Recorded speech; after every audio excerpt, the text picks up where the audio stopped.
Hello class. तो कैसे हैं आप सभी लोग। स्वागत है आप सभी का एक और नई वीडियो में, जहां पर आज हम लोग कवर करने जा रहे हैं आपके क्लास 10th के हिस्ट्री के पहले चैप्टर यानी rise of nationalism in Europe के पार्ट 3 को, यानी उस चैप्टर के लेक्चर 3 को और लास्ट लेक्चर को भी। यानी इस चैप्टर में हम लोग इस चैप्टर को इस लेक्चर में हम लोग इस चैप्टर को ख़त्म कर देंगे। इसके बाद आप लोगों के लिए रिवीजन की व्यवस्था की गई है, तो आपके लिए आपको सब मैं बाद में बता भी दूंगा। अभी हम लोग स्टार्ट करते हैं rise of nationalism in Europe के पार्ट 3 को, यानी लास्ट लेक्चर को। आज के लेक्चर में हम लोग करने क्या क्या वाले हैं, इसको जाने से पहले ये भी बता दूं आपको कि इससे पहले हमने क्या किया था। तो पहले लेक्चर में हम लोगों ने नेशनलिज्म की फीलिंग के बारे में जाना था, फ्रेडरिक सोरियो की पेंटिंग के बारे में जाना था, पर्टिकुलरली फ्रांस के अंदर किस तरह से नेशनलिज्म हुआ और फ्रांस वालों ने बाहर किस तरह से नेशनलिज्म किया, इसको हमने जाना।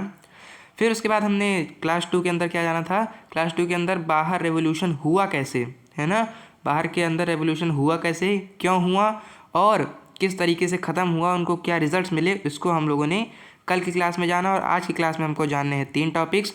एक है आपका क्या, एक है आपका पार्टिकुलरली आज हम लोग जानेंगे कि हर एक कंट्री के अंदर रेवोल्यूशन कैसे हुआ, चाहे आपका ग्रीस हो, चाहे आपका ग्रीक वार ऑफ इंडिपेंडेंस हो, चाहे आपका इटली हो, चाहे आपका जर्मनी हो, सबके अंदर हम लोग अंदर जाकर पढ़ेंगे कि किस तरीके से हम लोगों ने क्या, वहाँ के लोगों ने क्या किया था, रेवोल्यूशन किया था। उसके बाद हम लोग आपके एनसीईआरटी की ही तरफ से जो पॉइंट है कि विजुअलाइजिंग द नेशन करके, इसको हम लोग पढ़ेंगे, यानी जिसके अंदर हम लोग देखेंगे किस तरह से लोगों ने पेंटिंग्स बनाई, मूर्तियाँ बनाई, किस तरीके से उन्होंने अपने नेशन को किसी एक पार्टिकुलर विजुअलाइज किया, उसको किसी चीज़ के रूप में देखा, चाहे वो माता के रूप में चाहे पिता के रूप में विजुअलाइज किया। जैसे हम लोग जर्मनी के लिए अंदर जर्मीनिया को देखेंगे, एलिगरी को देखेंगे, कई सारी, है ना। और उसके बाद हम लोग पढ़ेंगे आपके एनसीईआरटी की भी तरफ से और हमारी तरफ से भी आपके किताब का लास्ट टॉपिक, जिसका नाम है इम्पीरियलिज्म, यानी नेशनलिज्म एंड इम्पीरियलिज्म कह के वहाँ पर लिखा होगा। यानी ऐसा क्या हुआ कि जिसके बाद इतनी ज़्यादा मेहनत करने के बाद, इतनी ज़्यादा रेवोल्यूशन करने के बाद भी ये लोग कुछ भी नहीं कर पाए, ये लोग ऐसे ही रह गए। ठीक है, तो इस चीज़ को हम लोग जानते हैं। स्टार्ट करते हैं आज की इस क्लास को। सबसे पहले मैं निकाल लूँ सारे अपने हथियार। जी हाँ, तो अब हम लोग पढ़ने जा रहे हैं जर्मनी और इटली के अंदर किस तरीके से इंडिपेंडेंस हुआ, इन लोगों ने किस तरीके से वॉर लड़ी, लड़ाइयाँ लड़ी। ठीक है, तो इसके अंदर हम देखते हैं कि जब आफ्टर 1814, अरे इसको मैं काम करता हूँ किनारे कर देता हूँ जिससे हमको कोई दिक्कत ना हो बीच में। ठीक है, अब देखो कह रहा है आफ्टर 1840 के बाद 1848 के बाद क्या हुआ, nationalism in Europe shifted away from democracy and evolution, nationalist sentiment were harnessed by conservative to enhance state power. अब आपको भी पता है, हमको भी पता है कि कंजर्वेटिज्म किस तरीके से काम कर रहा था। हमने पिछली क्लास में जाना था कि किस तरीके से उन्होंने नेपोलियन, जो कि बहुत ज़्यादा डिक्टेटरशिप ला रहा था, यानी मोनार्की को ख़त्म कर रहा था, कंजर्वेटिव्स ने उसके ऊपर भी कई सारे, ट्रीटी ऑफ वियना कर उसके ऊपर भी कई सारे बाउंडेशन लगा दिए और अपनी कंजर्वेटिव को जिंदा कर दिया, बर्बन डायनेस्टी को रिस्टोर करके। इसके बाद अब यहाँ पर कह रहा है कि आपको पता है कि किस तरीके से जब हमारा फ्रांस हारा था, जब हमारा नेपोलियन बैटल ऑफ वाटरलू में हार गया था, तब आप लोग देखते हैं कि 1848 के बाद क्या हुआ। 1848 के बाद आप देखते हैं कि किस तरह से यूरोप के अंदर इन कंजर्वेटिव्स ने जो लोगों के अंदर भावना थी डेमोक्रेसी लाने की और रेवोल्यूशन लाने की, उसको शिफ्ट कर दिया। कैसे, पुरानी उन्हीं मोनार्कियल सिस्टम को पुरानी उन्हीं मोनार्कियल सिस्टम को रिस्टोर कर और जिससे सबके अंदर से डेमोक्रेसी की भावना गिरने लगी।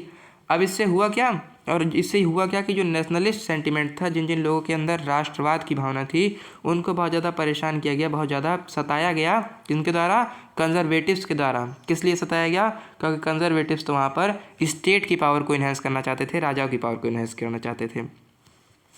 अब हम लोग जर्मनी की बात करें कि जर्मनी ने इस यूनिटी के लिए क्या स्ट्रगल किया, तो 1848 में जो मिडिल क्लास जर्मन थे, उन्होंने क्या किया, aimed to unite the German confederation into a nation state governed by an elected parliament.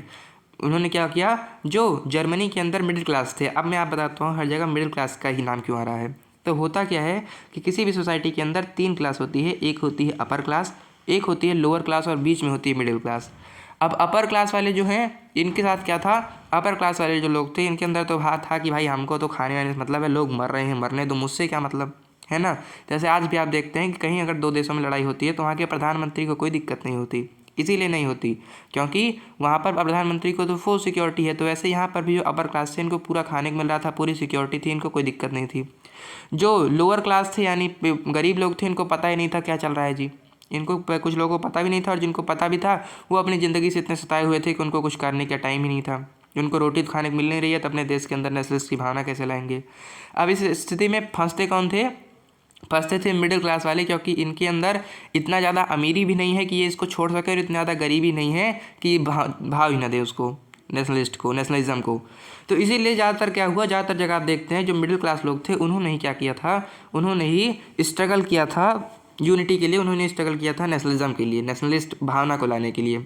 तो इसी तरह से आप देखते हैं जर्मनी के अंदर 1848 में ही क्या हुआ, जो मिडिल क्लास जर्मन थे, यानी जर्मनी के ऐसे लोग जो कि मिडिल क्लास फैमिली थे, उन्होंने क्या किया, उन्होंने ही रेवोल्यूशन किया, उन्होंने ही कुछ कोशिश की, किस लिए, जिससे वो जर्मनी को यूनाइट कर सकें और जो जर्मनी का कन्फेडरेशन है उसको क्या कर सकें, उसको एक ऐसे नेशन स्टेट में कन्वर्ट कर सकें जो कि क्या हो, जो कि एक इलेक्टेड पार्लियामेंट द्वारा गवर्न किया जा रहा हो, जैसे एक बेसिकली डेमोक्रेसी के अंदर होता है कि एक नेशन स्टेट होता है जिसको एक ऐसी पार्टी गवर्न कर रही होती है, जैसे सांसद के अंदर उसको ऐसी पार्टी संसद को गवर्न कर रही है जो कि वहाँ पर रूलिंग पार्टी है, जो कि वहाँ पर अभी भी इलेक्शन के बाद रूल कर रही है। वैसे ही ये भी चाहते थे कि हम क्या करें, ये जो जर्मनी में कन्फेडरेशन बन रखा है राजाओं का, इनको हम लोग हटा दें, और हटाने के बाद हम अपने देश के अंदर ऐसा नेशन स्टेट लाएँ, ऐसा एक जगह लाएं जो कि क्या हो, जो कि गवर्न की जाती हो, जो कि चलाई जाती हो ऐसे लोगों के द्वारा, ऐसी पार्लियामेंट द्वारा जो कि इलेक्टेड हो, जिसको लोगों ने ही इलेक्ट किया हो। लेकिन ऐसा करने में आपको पता ही है, जहाँ पर कंजर्वेटिव ने पूरा मामला सेट कर दिया है, जहाँ पर जो राजा हैं उन्होंने पूरा दम लगा रखा है, वहाँ पर आराम से तो चीज़ हो ही नहीं जाएगी। तो इसीलिए इनको मोनार्कीज़ के द्वारा, यानी राजशाही शासन के द्वारा, राजाओं द्वारा, वहाँ की मिलिट्री द्वारा, और वहाँ के जो लैंड ऑनर्स थे, यानी जंकर्स उनको कहा जाता था। अब लैंड ऑनर्स क्यों? क्योंकि लैंड ऑनर्स तो आते थे अपर मिडिल क्लास में, तो इनको क्या था कि भाई अगर ऐसे डेमोक्रेसी आ जाएगी तो हमारी तो कोई इज्जत ही नहीं रहेगी। समझ रहे हैं? मतलब अगर आप अमीर हैं तो आप सोचेंगे कि यहाँ पर कोई ऐसा नियम ना है जहाँ पर अमीर गरीब और सब बराबर कर दिए जाएँ। समझ रहे हैं? अगर मान लीजिए आप गरीब हैं, तब तो आप चाहेंगे कि हाँ, सरकार को कुछ ऐसा करना चाहिए कि अमीर और गरीब दोनों को समान सुविधाएं मिलेंगी। लेकिन अगर आप अमीर हैं तो आप ऐसा नहीं चाहेंगे, क्योंकि इससे आपकी रॉयल्टी गिर रही होगी, इससे आपका जो ऑरा है वो माइनस हो रहा होगा। ठीक है? तो ऑरा माइनस में ना जाए, इसीलिए केवल यहाँ पर राजा महाराजा नहीं, केवल यहाँ पर यहाँ की मिलिट्री नहीं, यहाँ के अपर क्लास लोगों ने, यानी प्रसियन यानी प्रसा कि जो लैंड ऑनर्स थे, उन्होंने भी इनको बहुत ज़्यादा सताया, इनको भी बहुत ज़्यादा दबाया। ठीक है? और उसके बाद आता है proclamation of German empire. German empire का क्या हुआ? प्रोक्लेमिनेशन हुआ, यानी आप देखते हैं 18 जनवरी 1871 में German empire declared under Kaiser William one of Prussia. जो जर्मन एम्पायर था इसको क्या कर दिया गया, इसको कह दिया गया कि यहाँ का राजा अब प्रसिया का जो राजा है, प्रसा का जो राजा है, केसर विलियम वन, वो होगा। लेकिन एम्फेसाइजिंग और modernising currency, banking, legal and judicial system, और इसको क्या कर दिया गया, एम्फेसाइज कर दिया गया मॉडर्नाइजिंग करेंसी द्वारा, बैंकिंग ला दी गई यहाँ पर, लीगल काम सारे होने लगे, और जुडिशियल सिस्टम भी यहाँ पर इंस्टॉल कर दिया गया। ठीक है? अब मैं इस स्लाइड को आपको क्या कर देता हूँ, एक बार रिवाइज करा देता हूँ। हालांकि इसके बाद एक और पॉइंट है, उसको करने की बात करूँगा, क्योंकि इसके बाद विजुलाइजेशन आ जाएगा ना। ठीक है? अब क्या होता है, अच्छा इसमें इटली आ गया, चलो ठीक है, मैं इसको करा देता हूँ। तो हमको क्या पढ़ना है, हमको इसके अंदर 3 देशों के बारे में पढ़ना है। एक है जर्मनी का, एक है इटली का, और एक है ब्रिटेन का। अब इन सबको पढ़ने से पहले एक बात हमको ये जान लेनी चाहिए, पिछली क्लास से आपको अगर मैं जोड़ दूं तो आप ये जान सकते हैं कि हमने पिछली क्लास में क्या पढ़ा था। हमने ये पढ़ा था, ये जाना था, सीखा था कि पहले जब बहुत ज़्यादा सब लोगों के अंदर नेशनलिस्ट की भावना आई तो जगह जगह पर रेवोल्यूशन हुए। लेकिन हुआ क्या, आपको पता ही है कि सभी रेवोल्यूशन का दाता कौन था? दाता था फ्रांस पर चल रहा था नेपोलियन का शासन। और जैसे ही नेपोलियन बैटल ऑफ लिप्जिग के बाद 1815 के आसपास जब वो हारा, तब वाटरलू में जब वो हारा, तब उसको क्या कर दिया गया, तब उसके साथ ऐसा, मतलब चूँकि तब जैसे वो हारा तुरंत ही वही है ना कि अब जैसे अगर किसी अभी यहाँ पर मान लीजिए मोदी जी ही कह दें कि सब लोग गरीब हो जाओ, है ना, तो ऐसा कुछ हो गया कि वहाँ का जब लीडर ही परेशान हो गया, लीडर ही हार गया, तब इन सब के अंदर की ताकत टूट गई। और जैसे इनके अंदर ताकत टूटी, तुरंत ही जो वहाँ पर कंजर्वेटिव थे वो पावर में आ गए। उन्होंने कहा अब तो इनका गेम बजाना पड़ेगा। तो उन्होंने क्या किया, उन्होंने कहा कि अब तो इनका गेम बजाना पड़ेगा। तो इनका गेम बजाने के लिए उन्होंने कहा तुरंत ही चलो क्या करो, ट्रीटी ऑफ वियना करो। और ट्रीटी ऑफ वियना में क्या करो, इसकी बिल्कुल हवा टाइट कर दो नेपोलियन की। तो नेपोलियन की हवा टाइट करने के लिए इन्होंने क्या किया, इन्होंने कहा कि अब हम लोग जो फ्रांस इतना ज़्यादा उछल रहा था इसके साथ पूरा गेम खेलेंगे, यानी अब इस फ्रांस को चारों तरफ से कुछ कुछ नेशन स्टेट से क्या कर देंगे, नेशन स्टेट नहीं, कुछ कुछ ऐसे अलग अलग देश को दे देंगे इसके चारों बाउंड्रीज, जिससे वो लोग क्या करें, जिससे वो लोग इसको आगे ना बढ़ने दें। अगर ये आगे बढ़ना चाहिए अपनी टेरिटरी को तब भी ये ना बढ़ा पाए, इसको बहुत ज़्यादा लड़ना झगड़ना पड़े। साथ ही साथ इन्होंने क्या किया, साथ ही साथ इन्होंने बहुत बड़ी चीज़ तो ये की, इन्होंने वहाँ पर जो बर्बन डायनेस्टी, आपको पता ही है क्लास 9th में कि ये जो पूरी स्टोरी थी कैसे चलती है फ्रांस की, सबसे पहले बर्बन डायनेस्टी आती है, फिर उसके बाद आप देखते हैं कौन आता है, फिर आता है हमारा मैक्सिमिलियन रोबेस्पियर आता है ना। उसके बाद फिर क्या आता है, उसके बाद फिर आपकी कॉन्स्टिट्यूशनल मोनार्की आती है ना। कॉन्स्टिट्यूशनल मोनार्की आने के बाद क्या होता है, उसके बाद आपकी डायरेक्टरी का रूल आता है। डायरेक्टरी का रूल आने के बाद नेपोलियन का रूल आया ही होता है, तभी आपकी क्या देती है, कब आपको क्लास 10th में सारी चीज़ें पढ़ाई जाएंगी। तो क्लास 10th में क्या होता है, जब ये हार जाता है तब ये क्या करते हैं भैया, यहाँ से बिल्कुल पीछे लेकर आ जाते हैं और कहते हैं ये जो बर्बन डायनेस्टी में लुई 16 तो मर ही गया था, लेकिन इसके जो पोते परपोते बचे हुए थे अब उनको दोबारा राजा बना दिया जाएगा, यानी फ्रांस में बर्बन डायनेस्टी दोबारा से राज कर रही होगी। तो कंजर्वेटिव ने ऐसा क्या किया, क्योंकि हमको पता है कंजर्वेटिव लोग ही ऐसे हैं जिनको नई चीज़ें नहीं अच्छी लगती, जिनको मॉडर्निटी नहीं चाहिए, जो नहीं चाहते कि हमारा देश विकास करे, जो ये चाहते हैं जो पुरानी चीज़ें थी वही बेस्ट थी। जैसे आपके यहाँ आपके दादा नहीं कहते कि अरे हमारे ज़माने में तो मोबाइल फ़ोन हुआ ही नहीं करता था, हमें तो जब कोई दिक्कत होती थी, हमें तो जब उबान होती थी तब तो हम बाग में घुमाया करते थे, हम तो कहीं खेतों में घुमाया करते थे, तुम लोग यहीं दिन भर बैठे रहते हो मोबाइल लेकर, ऐसा आपके दादा लोग कहते होंगे। तो ऐसे ही मान सकते हैं, अपने दादा को भी एक एग्जांपल पा सकते हैं कंजर्वेटिव का। लेकिन आप भी जब आपकी भी ओल्ड एज होगी तो भाई ये जान लो कि बूढ़े मतलब जब बूढ़े आती है, वृद्धावस्था आती है, तो सब लोग कंजर्वेटिव हो जाओगे, क्योंकि हमेशा जो आदमी है उसको ऐसा ही लगता है कि ये जो छोटे बच्चे हैं ये तो बर्बाद हैं, हमारा समय बहुत अच्छा था। ठीक है, तो इस तरह से हर एक बुढ़े आदमी को आप कंजर्वेटिव मान सकते हैं। तो कंजर्वेटिव कौन हुए, वो लोग जो कि मॉडर्निटी चाहते ही नहीं है, जिनको अच्छा लगता है कि ओल्ड इज़ गोल्ड, जो पुराना था वही बहुत बेहतरीन था। तो इसीलिए इन्होंने क्या किया, इसीलिए उन्होंने पुरानी चीज़ बर्बन डायनेस्टी को दोबारा से इंस्टॉल करा दिया। अब जब इन्होंने बर्बन डायनेस्टी को दोबारा इंस्टॉल करा दिया, तब क्या हुआ, तब जो लोगों के अंदर जब बर्बन डायनेस्टी मोनार्की आ गई, मोनार्की चाहती थी अब जैसे आप अगर मान लीजिए आउट हो जाएं क्रिकेट में और कोई आपको दोबारा से खेलने का मौका दे, तो अब आने के बाद तो आप आउट होने की कोशिश करेंगे नहीं। अब आप क्या सोचेंगे, अब आकर सोचेंगे कि अब तो मैं सेंचुरी मार कर ही जाऊँगा, अब तो मैं हाफ सेंचुरी नहीं तो सेंचुरी तो मारूंगा, है ना, ऐसा आप सोचेंगे। तो इस बार जब मोनार्की है तो इस बार मोनार्की और ज़्यादा क्रूर होकर आई और ज़्यादा ऑटोक्रेटिक होकर आई, और उसने लोगों के अंदर जो डेमोक्रेसी और रेवोल्यूशन की भावना थी उसको बिल्कुल शिफ्ट अवे कर दिया, उसको बिल्कुल उनके मन से हटा दिया, बिल्कुल त्राहिमाम मचा दिया। ठीक है, और साथ ही साथ क्या किया, और जो भी लोग नेशनलिस्ट सेंटीमेंट को दिखाना चाहते थे या फिर रेवोल्यूशन करना चाहते थे तो उनको क्या किया जाता था, उनको बहुत सताया जाता था कंजर्वेटिव के द्वारा।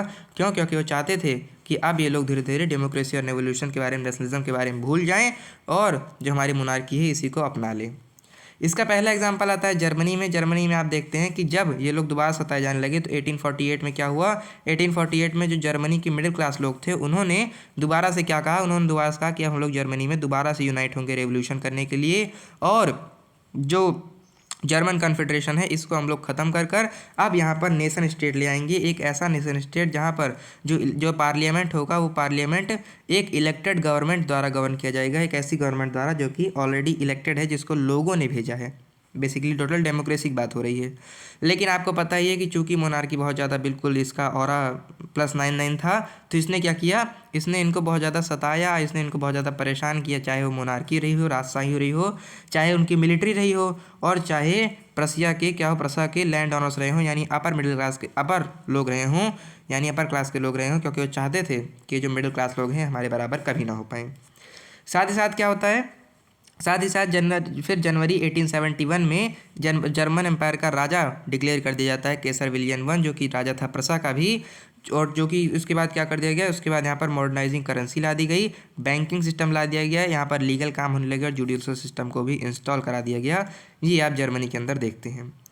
दूसरा एग्जाम्पल आता है इटली के अंदर का। इटली का एग्जाम्पल बड़ा बेहतरीन है। अब कहते हैं कि Italy fragmented into small monarchies state, monarchic state. अब आप देखते हैं जो इटली थी, यहाँ पर मेरे ख्याल से इन्होंने मैप भी दिया था, मैप इन्होंने दिया था, ये देखिए, ये देखिए, इसीलिए मैंने कहा था कि एनसीईआरटी के अंदर आपको मैप भी दिया जाएगा। अब यहाँ पर आप देखते हैं कि ये जो एरिया है ये इतना एरिया जो है ये इतना कितना, ये जो एरिया है कितना आपको दिख नहीं रहा होगा मेरे ख्याल से, अभी दिखेगा आपको।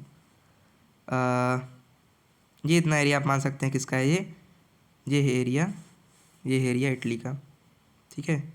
ये किसका एरिया है, ये भी इटली का ही है, ठीक है। ये सब आप देखते हैं किसका एरिया है, इटली का एरिया है।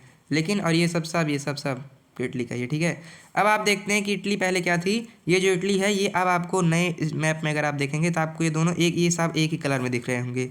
लेकिन अभी देख रहे हैं कितने कलर में टूटी है, 1 2 3 4 5 6 7 कलरों में ये टूटी हुई है। तो वही बात यहाँ पर भी लिखी हुई है, क्या ये लिखी है कि जो आपकी जर्मनी है, जो आपकी इटली है, जो अभी आपको बड़ी इकट्ठा सी दिख रही है, अभी बड़ी अच्छी सी दिख रही है, ये क्या थी, ये पहले बहुत सारे छोटे छोटे मोनार्किक स्टेट्स में टूटी हुई थी, यानी ऐसे स्टेट्स में जहाँ पर राजाओं का शासन था। सर्डिनिया, अब ये सब क्या है, ये सब इसके पार्ट हैं। सर्डिनिया पिएडमोंट क्या था, सर्डिनिया पिएडमोंट को वहाँ का राजा था विक्टर इमैनुअल सेकेंड, और चीफ मिनिस्टर वहाँ का कौन था, काउंट कैवोर उसका चीफ मिनिस्टर था। Played a crucial role in unification, इन्हीं लोगों ने क्या किया, इन्होंने ही बहुत ज़्यादा मेहनत की यूनिफिकेशन लाने के लिए, जर्मनी को यूनिफाई करने के लिए, with Italian forces unifying northern and southern state by 1871, और इन्हीं के द्वारा फोर्स लगाने पर, इन्हीं द्वारा मेहनत करने पर 1871 पर इटली क्या हुआ, नॉर्दर्न और साउदर्न स्टेट जो इटली के थे वो धीरे धीरे इकट्ठा हो गए, वो एक दूसरे से मिल गए, ठीक है। फिर से बता देता हूँ, जो इटली था वो कई सारे मोनार्किक स्टेट में टूटा हुआ था, यानी कि इटली के अंदर कई सारे राजाओं द्वारा चलाया जा रहा शासन था। लेकिन बाद में क्या हुआ, जो इसमें से एक पार्ट था वो कौन था, सर्डिनिया पिएडमोंट था, जहाँ का राजा विक्टर इमैनुअल सेकंड था, और उसका मिनिस्ट्री था काउंट कैवोर। इन दोनों ने मिलकर क्या किया, बहुत ज़्यादा मेहनत की, और फिर आप देखते हैं कि इन्होंने क्या किया, इन्होंने ही कभी कहीं पर दिमाग लगाकर, कहीं पर ताकत लगाकर धीरे धीरे क्या किया, जो इटली था उसको 1871 तक यूनिफाई कर दिया। यानी आप क्या कहेंगे, जो इटली का क्या था, यूनिफिकेशन हुआ था, कब हुआ था, वो 1871 तक हो गया था। अब आ जाते हैं ब्रिटेन की, क्योंकि Britain complex path to nationhood, Britain का नेशन बनाने का बड़ा कॉम्प्लेक्स पार्ट था, और इसी को देखकर आपको ब्रिटेन की जो क्रूरता है वही समझ में आ जाएगी, जहाँ पर कह रहे हैं कि Britain's journey to nationhood involve various ethnic groups, जो ब्रिटेन ने नेशनलिज्म लाने के लिए जो कई सारे काम किए, उसमें से क्या थे, इन्होंने एथनिक ग्रुप्स पर धावा बोला था। एथनिक ग्रुप क्या है, ऐसे ग्रुप जो कि सेम इतिहास लेकर आए हैं, ऐसे ग्रुप जो कि कितनी जैसे भाषाओं के मामले में, कम्युनिटी के बारे में, रिलीजन, कास्ट, सब चीज़ बारे में सेम है, ऐसे ग्रुप को आप एथनिक ग्रुप कहते हैं। अब कह रहा है कि the act of union 1707 merged England and Scotland into the United kingdom of great Britain with English dominance suppressing Scottish and Irish identities. अब इसमें क्या हुआ, जब ये पहले आपको पता ही है कि इन्होंने क्या किया भैया, ब्रिटेन जो था, इन्होंने कई सारे एथनिक ग्रुप पर धावा बोला अपने आप को जोड़ने के लिए। साथ ही साथ इन्होंने सबसे बेहतरीन काम किया कि 1707 में इन्होंने क्या किया, एक्ट ऑफ यूनियन लाया, जिसको लाने के बाद इन्होंने इंग्लैंड, स्कॉटलैंड और वेल्स, यहाँ पर नहीं लिखा है, वेल्स, स्कॉटलैंड और इंग्लैंड, इन तीनों देशों को मिलाकर क्या बनाया, सबसे पहले कहा कि यूनाइटेड किंगडम बनाएंगे, और उसके बाद इन्होंने अपनी इंग्लिश लैंग्वेज को, इन्होंने अपनी ब्रिटिश कल्चर को इतना ज़्यादा थोपा, किसके ऊपर थोपा, इन्होंने स्कॉटिश यानी स्कॉटलैंड के ऊपर, और आयरिश यानी आयरलैंड के ऊपर, कि धीरे धीरे उनको फोर्सफुली अपने अंदर मिला लिया। फिर से इसको रिवाइज करा देता हूँ कि हम क्या कह रहे हैं, हम ये कह रहे हैं कि जो ब्रिटेन था उसने क्या किया, ब्रिटेन ने क्या किया, कई सारे एथनिक ग्रुप पर धावा बोला, कई सारी एथनिसिटी को पब्लिश कर अपने आप को नेशन बनाया। कैसे, सबसे पहले इन्होंने एक्ट ऑफ यूनियन 1707 लाया, जिसकी मदद से इन्होंने क्या किया, जिसकी मदद से इन्होंने स्कॉटलैंड और इंग्लैंड इन दोनों को जोड़ दिया, और उसके बाद फिर उन्होंने क्या किया, इनको जोड़कर अपनी एक यूनिक आइडेंटिटी बना ली। अब आपको पता ही है कि जो ब्रिटेन है ये एक द्वीप है, कोई देश नहीं है। देश तो इंग्लैंड, स्कॉटलैंड, वेल्स है, ये सब देश हैं। तो जो ब्रिटेन था इसका पहले कोई खुद की आइडेंटिटी नहीं थी, तो इसने क्या किया, इसने एक्ट ऑफ यूनियन 1707 में लाया, और जो क्या था भैया, आप बताओ, बोलो, अरे बोल दे यार, क्या सुना है लगातार, सुनता ही रहता है, तो बोलता नहीं है, बोल।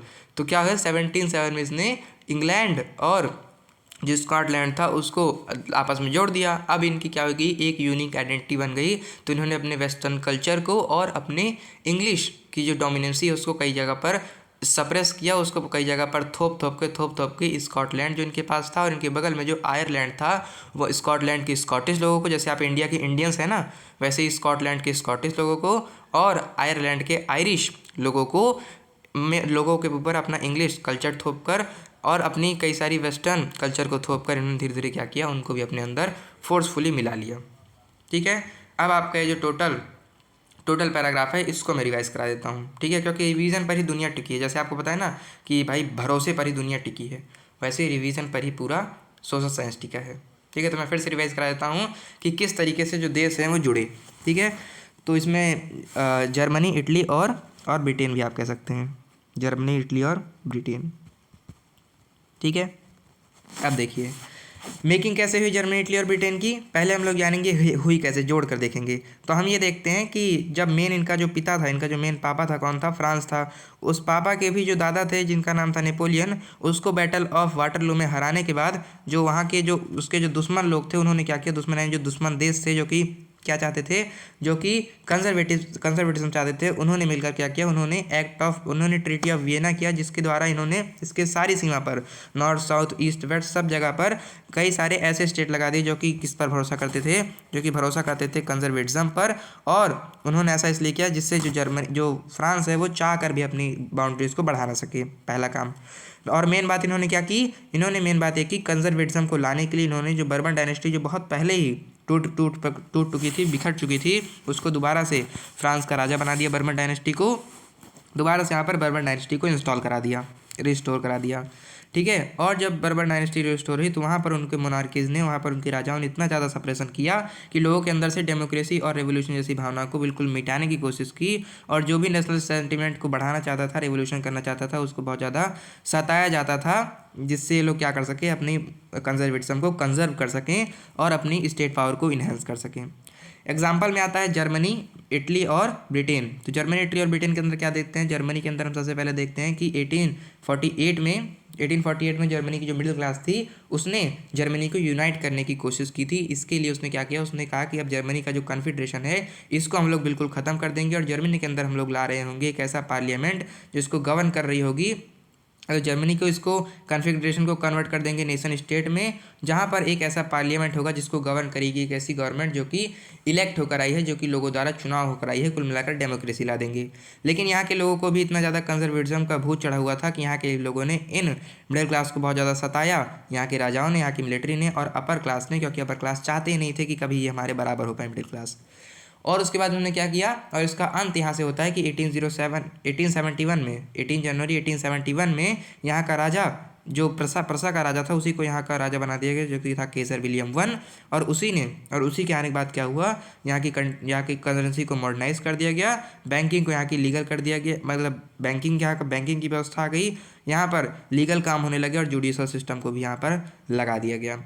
दूसरा जो आता है एग्जाम्पल, दूसरा जो देश आता है वो है इटली। इटली को हम जानते हैं कई सारे छोटे छोटे, इटली एक तो वैसे ही लटका हुआ है ऊपर से, और छोटे छोटे कई सारे ऐसे स्टेट में टूटा हुआ था जहाँ पर राजाओं का शासन था। और इन्हीं सारे स्टेट में एक था सर्डिनिया पिएडमोंट, वहाँ का राजा था कौन, विक्टर इमैनुअल सेकंड, और उसका जो मंत्री था वो था काउंट कैवोर। इन दोनों ने कहा कि अब तो भैया हमें देश में यूनिटी लानी है, अब तो हमें इटली को एक यूनाइटेड इटली बनाना है, यूनिफाई हुआ इटली बनाना है। इसलिए इन्होंने क्या किया, कहीं पर दिमाग लगाकर और कहीं पर फोर्स लगाकर बचे हुए सारे मोनार्कियल स्टेट को 1871 तक जोड़ लिया। इसके बाद हम लोग देखते हैं कि जो आपका क्या है, इसके बाद आता है लास्ट एग्जाम्पल ब्रिटेन का। ब्रिटेन को आप देखते हैं कि ब्रिटेन जो था इसने दो काम किए। सबसे पहले तो एथनिसिटी को बहुत ज़्यादा पब्लिश किया, यानी समझ रहे हैं ना, मतलब अपनी इंग्लिश कल्चर को थोपने का काम किया।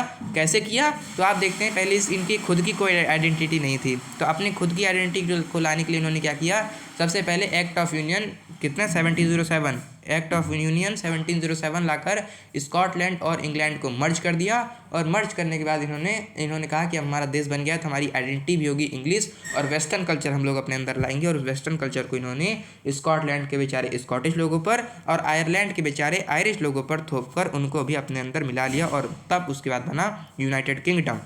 ठीक है, उसके बाद बना यूनाइटेड किंगडम, जहाँ पर स्कॉटलैंड, वेल्स और इंग्लैंड। समझ गए। इसके बाद आता है आपके मतलब अभी आपका जो ये पूरी टाइमलाइन चल रही थी है ना, ये टाइमलाइन अब खत्म हो चुकी है। अब दो टॉपिक बचे हैं, एक है आपका विजुलाइजिंग द नेशन कि इस रेवोल्यूशन को लाने के लिए लोगों ने किस तरीके से अपने नेशन को विजुलाइज किया। आपको भी पता है कि जब तक हमारे भारत में के अंदर भारत माता ना, जब तक हमारे अंदर ये भावना नहीं है कि भारत हमारी माता है, ये हमारा मुल्क हमारी माता है, तब तक हम लोग आज़ादी नहीं पा पाए। इसीलिए आप ये जान सकते हैं कि किसी भी नेशन को अगर आप केवल एक ज़मीन मारकर चलेंगे, एक बंजर भूमि मारकर चलेंगे, तब वहाँ पर आपको उसके प्रति प्रेम नहीं आएगा। उसके लिए आपको उसको अपनी माता के समान, अपने पिता के समान उसको विजुलाइज़ करना पड़ेगा। तो ये आइडिया इनके अंदर कैसे आया और इन्होंने किस तरीके से विजुलाइज़ किया, इसको हम लोग जानेंगे। तो आप देखते हैं कि 18th सेंचुरी और 19th सेंचुरी के जो आर्टिस्ट थे, इन्होंने क्या किया, इन्होंने बिल्कुल कमाल मचा दिया। इन्होंने क्या किया, जो नेशंस थे इनके, उसको एक फीमेल फिगर के रूप में उनको कन्वर्ट किया। यानी इन्होंने जर्मनी को एक फीमेल फिगर के रूप में रिप्रेजेंट करना चाहा। जैसे हमारे यहाँ इंडिया को फीमेल फिगर यानी माता, भारत माता के रूप में, भारत माता की जय के रूप में इसको कन्वर्ट किया गया है। उस वजह से इन्होंने भी इसको फीमेल के रूप में कन्वर्ट किया, जो कि क्या करता था, जो कि लिबर्टी और जस्टिस के कॉन्सेप्ट को दर्शाता था। उसको देखकर आपको लिबर्टी चाहिए और जस्टिस के बारे में आपको उसको देखकर ऐसा फील आता। ये जो फिगर था उसके कुछ एग्जांपल दे रखे हैं, जिसमें आपको दिखाया गया है कि जो फ्रांस के लिए फिगर बनाया गया था वो थी मैरियाना एलिगरी। मतलब इन जो फिगर्स थे, इन फिगर्स को एलिगरी कहा जाता था। और फ्रांस की जो एलिगरी थी उसको, उनका नाम था मैरियाना। जर्मनी की जो एलिगरी थी उनका नाम था जर्मीनिया। इन्होंने क्या किया भैया, ये जो इन दोनों की, ये फ्रांस की जो मैरियाना थी और जर्मनी की जो जर्मीनिया थी, ये जब कोई भी नेशनलिस्ट इनको देखता था, समय समय पर ये क्या करती थी, ये अपने देश के नेशनल सिंबल्स को और यूनिटी को हमेशा बचा कर रखती थी। इसकी जो सबको मतलब दिखाती थी सिंबल्स के बारे में और यूनिटी के बारे में। फिर से रिवाइज करा दूँ तो आपको पता है कि बिना भी किसी नेशन को विजुलाइज किया आप लोग अपने अंदर उस ज़मीन के प्रति मतलब तब तक आपके अंदर भावना नहीं आएगी जब तक आप उस ज़मीन को ज़मीन समझेंगे। जब आप अपनी उस ज़मीन को अपने सरजमी समझने लगे, अपनी माता समझने लगे, तब आपके अंदर उसके लिए भावना आ जाएगी। तो इस भावना को लाने के लिए जो 18th और 19th सेंचुरी के यहाँ पे आर्टिस्ट थे, उन्होंने क्या किया, उन्होंने जो हर देश था उसको एक फीमेल फिगर के रूप में दिखाना चाहा, जहाँ पर इन्होंने कई सारी एलिगरीज बनाई। उन फीमेल फिगर्स को एलिगरी कहा जाता है।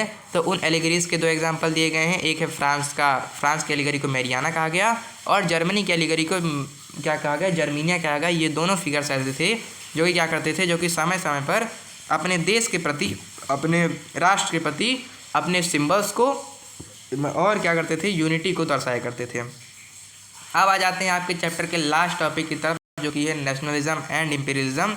इसको पढ़ने के बाद आपको ऐसा लगेगा ना जैसे पूरी स्टोरी को पढ़ने के बाद लगता है ये तो पेपर में, ऐसा सोचो अगर मैं आपको पूरा चैप्टर बताऊं और पढ़ाने के बाद आपसे कह दूं ये पेपर में नहीं पूछा जाएगा, तब आपके अंदर जो भावना आएगी वही भावना यहाँ पर इम्पीरियलिज्म को पढ़ने के बाद आपको आएगी कि यार पूरा बर्बाद कर दिया इन लोगों ने। मैं बताता हूँ क्या है इसका मतलब। Mid 19th century nationalism turned intense and narrow minded. आप देखते हैं कि जब 19th century, mid 19th century यानी 1850 के आसपास क्या हुआ, 1850s के आसपास आप देखते हैं कि जो जर्मनी के अंदर नेशनलिज्म की भावना थी वो इंटेंस हो गई और नैरो माइंडेड हो गई। यानी वहाँ के लोग बड़ी छोटी छोटी चीज़, मतलब बहुत ज़्यादा बड़ा नहीं सोच पा रहे थे, बहुत छोटा छोटा काम करने लगे। जैसे imperialism intensified competition among nation. जब लोगों के अंदर क्या हुआ, लोगों के अंदर उसके बाद कंपटीशन आ गया नेशन बनाने के लिए, और यही जो कंपटीशन था ये धीरे धीरे वायलेंट होने लगा। और वायलेंट ही तो नहीं होना चाहिए था, तो ये वायलेंट हो गया और इसी वायलेंट होने को इम्पीरियलिज्म कहा जाता है। जैसे कहा जाता है कि Balkan reason with various Slavic nationalities experienced intense conflict for independence. आप देखते हैं बाल्कन के रीजन में इंडिपेंडेंस के लिए क्या हुआ, जो जितना खुशी नहीं आई उससे ज़्यादा दुख आ गया, क्योंकि वहाँ पर उन्होंने कई सारे कॉन्फ्लिक्ट किए, कई सारी लड़ाई झगड़े होने लगे, बहुत ज़्यादा एकदम भसड़ मच गई आप कह सकते हैं। ठीक है, उसके बाद आप देखते हैं कि European powers influence struggles in Balkans and contributed to World War 1। आप देखते हैं यही जो लड़ाई थी फ्रीडम के लिए इतनी ज़्यादा बढ़ गई कि बाल्कन के रीजन में इतनी ज़्यादा लड़ाई बढ़ गई यूरोपियन पावर्स में, मतलब European powers influence struggle in Balkans, मतलब जो यूरोप के अंदर जो बाल्कन रीजन है वहाँ पर आप देखते हैं कि इसी इंडिपेंडेंस के लिए इतनी ज़्यादा लड़ाई होने लगी, इतने ज़्यादा झगड़े होने लगे कि यही धीरे धीरे वर्ल्ड वार 1 का कारण बन गया। Anti imperial movement in Asian and African colonies had nationalist motivation. Striving for independent nation state. लेकिन आप देखते हैं एशिया के देश में और अफ्रीका के देश में इन्होंने एंटी इंपीरियल मूवमेंट चलाए, यानी मतलब लड़ाई झगड़ा मत करो इस तरीके के कुछ मूवमेंट चलाए, जिसके कारण क्या हुआ, जिसके कारण यहाँ के जो नेशनलिस्ट थे यानी एशिया और अफ्रीका के जो नेशनलिस्ट थे वो मोटिवेशन हुए और इसीलिए इनको क्या मिल सकी, इसीलिए इनको एक स्वच्छ साफ इंडिपेंडेंस मिल सकी, ना कि इनके यहाँ लड़ाई हुई। फिर से इसको क्या कर देता हूँ, रिवाइज करा देता हूँ। आप देखते हैं कि इम्पीरियलिज्म का मतलब क्या है। इम्पीरियलिज्म एक तरह का स्थिति है, क्या स्थिति है, जहाँ पर लोग आप कह सकते हैं स्वतंत्रता को पाने के लिए लड़ने लगे, ऐसा।